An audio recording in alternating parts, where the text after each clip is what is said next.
$333,000.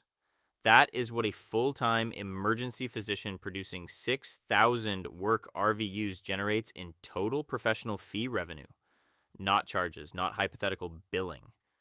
Actual collections blended across payers at current Post-No Surprises Act reimbursement rates. If your contract pays you $183,000 on that production, your employer is keeping 45% of the revenue your clinical work created. That gap is the entire business model. And most physicians have never seen the math. The majority of U.S. emergency departments are staffed through contract management groups. Here is how the economics work. Layer 1, the hospital pays the contract management group a contracted rate for physician staffing. This is typically a subsidy plus the right to bill professional fees or a flat management fee or some combination. Layer 2, the contract management group runs operations. Billing, credentialing, scheduling, malpractice coverage administration, recruiting. These are real costs. In emergency medicine, where there is no clinic lease, no equipment depreciation, and no ancillary staff payroll, group-level overhead runs 12 to 18% of net collections. That is the legitimate cost of running the business. Layer 3, physician compensation. Contract management groups pay emergency physicians 48 to 58% of net professional collections. Hospital-employed physicians typically receive 55 to 68%. Independent Democratic groups pay 70 to 85%. The difference between 12 to 18% overhead and 42 to 52% retained by the contract management group is the margin. Some of that margin funds infrastructure, growth, and risk reserves. Some of it is profit. The question is how much of each?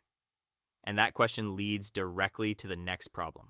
Most contract management group contracts do not give physicians access to actual collections data. You can see how many patients you treated.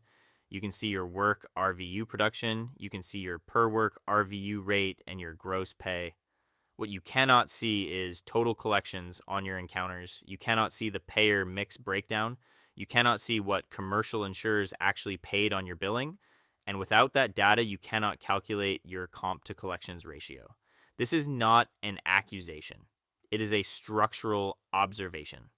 When one side of a negotiation has complete financial data and the other side has none, the outcome is predictable. You cannot negotiate what you cannot measure.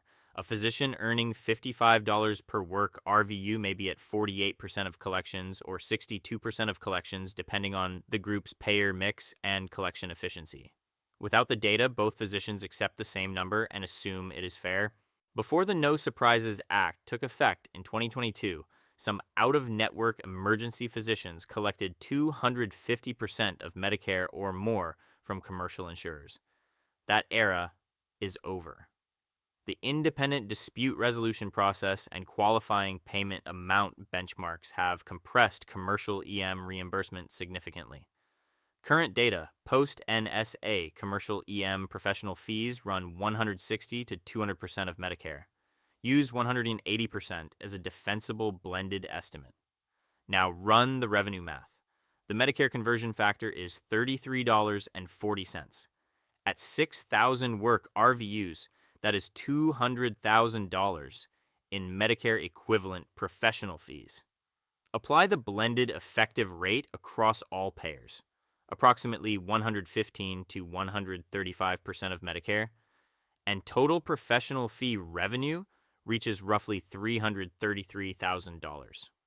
At a 55% compensation ratio, the physician takes home approximately $183,000. At 65%, approximately $216,000. The difference is $33,000 per year. That is the negotiation target, and it is invisible if you only look at your per work RVU rate. When a recruiter tells you the contract is standard, what they mean is that no one has asked them to change it recently. Here is what is negotiable in most contract management group contracts. 1. Your per work RVU rate. Contract management group rates range from $50 to $65. Below $52 per work RVU is a red flag. The national EM median is approximately $58. Know the number before the conversation starts. 2. Sign-on bonus. Contract management group community EM sign-on bonuses range from $25,000 to $75,000. 3. Shift differentials for nights, weekends, and holidays. If you are taking the shifts no one wants, your compensation should reflect it. 4. Non-compete scope. Both the geographic radius and the duration. A 2-year, 50-mile non-compete is materially different from a 1-year, 20-mile clause. 5. Tail coverage. Malpractice tail coverage can cost $30,000 or more. Who pays for it if you leave matters? 6. CME allowance. 7. Your start date, which can affect your first bonus cycle and benefits eligibility. None of these require the contract management group to change their business model. All of them require you to ask with data instead of accepting the first offer. If your per work RVU rate is below $52, if you have no access to collections data, if your non-compete is broader than the market you work in, those are red flags. We built a checklist that covers all of them. The EM contract red flag checklist is free.